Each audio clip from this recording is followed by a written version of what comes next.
In the bid to make more money, Marvel Spider-Man 2 has gotten its PC announcement date. This date is basically more significant simply because it's a game that's coming to the PC quicker than other PlayStation exclusives actually have.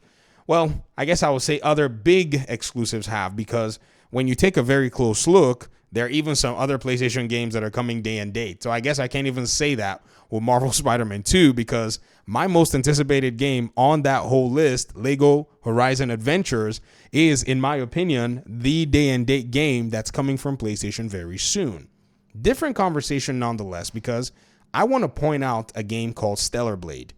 You see, PlayStation has now taken its own exclusive Multi-plat, but somehow Stellar Blade remains on its own platform.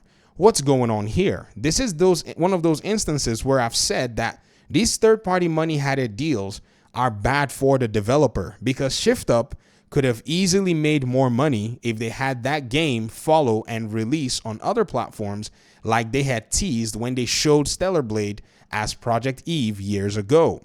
Here's the crazy thing as well when you actually put all this together. The very first thing that you want to pay attention to is simply this. These games that are single-player games are having a hard time selling on different platforms. In the case of PlayStation, you'll notice that Call of Duty and games like Minecraft, EA Sports, and the others, like I mentioned, are the games that are top-played games when you look at, say, this weekly active user chart from PlayStation, Xbox, and even on PC. This is the list that actually showed up week ending September 14th.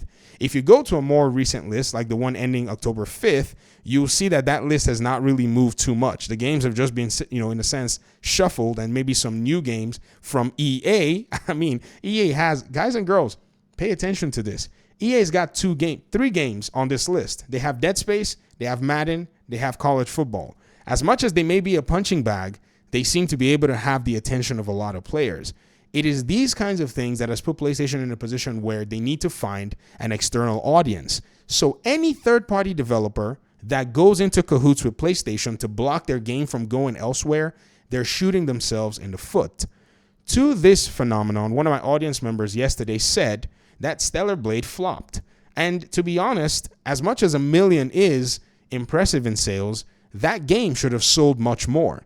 And if it sold more than 1 million, we don't even know if it sold more than 2 million. And I doubt that it sold more than 2 million because, you got to really think about it. Where are all those sales? Because even Final Fantasy, 16 and Rebirth barely cracked their 5 million at the end of the day. So a game like Stellar Blade, new IP and so on and so forth, would have struggled even with all of the anticipation by just being on one platform by itself.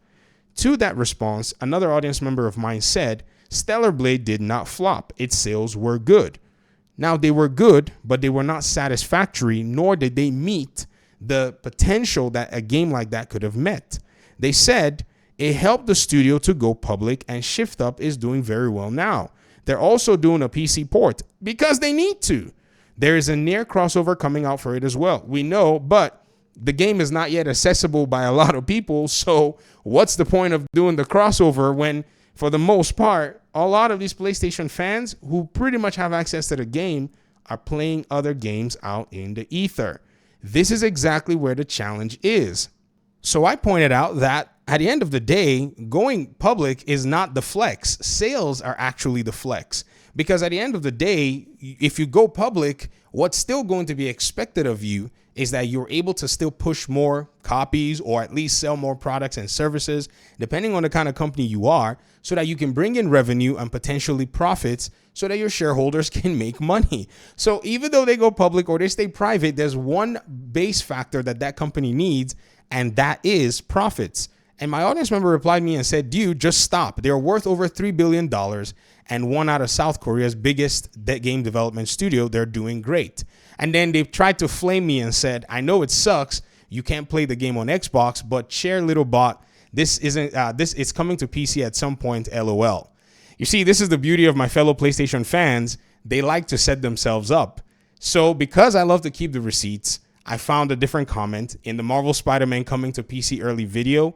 And they said that somewhere, somehow, that Xbox moving their games to PC diminished their brand. And I said, I didn't do anything to Xbox. Do you know what they pointed to? They pointed to sales. They said, VG, you call being outsold 10-1 by your biggest rival nothing? How about pulling out of the Middle East? I don't know if Xbox is pulling out of the Middle East, but you are citing sales, which is interesting because we cited sales to you like 24 hours ago, and somehow it didn't matter there.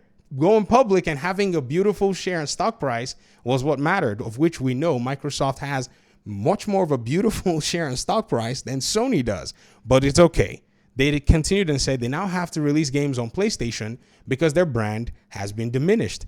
Xbox keeps telling people you don't need to buy our console, when guess what? People aren't. Well, you see, in the case of Xbox, actually, in all fairness, you actually don't have to buy their console. But in the case of Shift Up, you actually need to buy their game.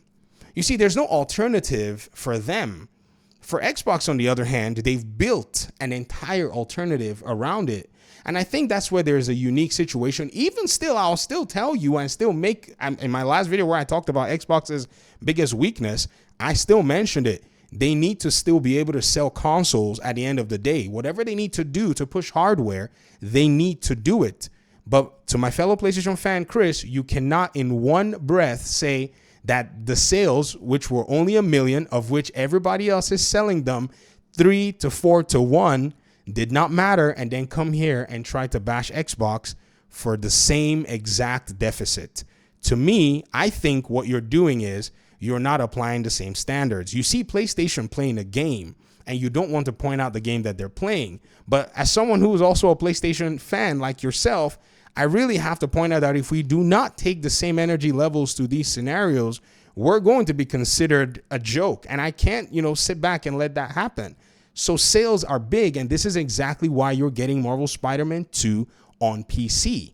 It's the exact same reason why Shift Up, I think, has made a critical error in harming their brand and not getting it out to more people, but taking the quick cash from PlayStation to keep the game locked away from other ecosystems. It's a big deal, especially in a market where the live service games have pretty much saturated everything, and the consumer base doesn't seem to be growing big other than even in the live service areas. That's where I'm thinking they're seeing more growth, because as people are leaving the consumer base, it seems like the new people coming in are just shifting straight into these live service titles, because that's what maybe, they've seen their parents or their friends, or maybe they, because those games have a community aspect to it. So the single player game is actually in much more dire straits at the end of the day. So my audience member, Mr. Chris, which one is it? Do sales actually matter, or do sales not matter? Is it stock prices that matter, like you were putting for Shift Up, or in the case of Microsoft, which their stock prices are better, are they the metric that we're going to go for? I'm going to give a simple answer.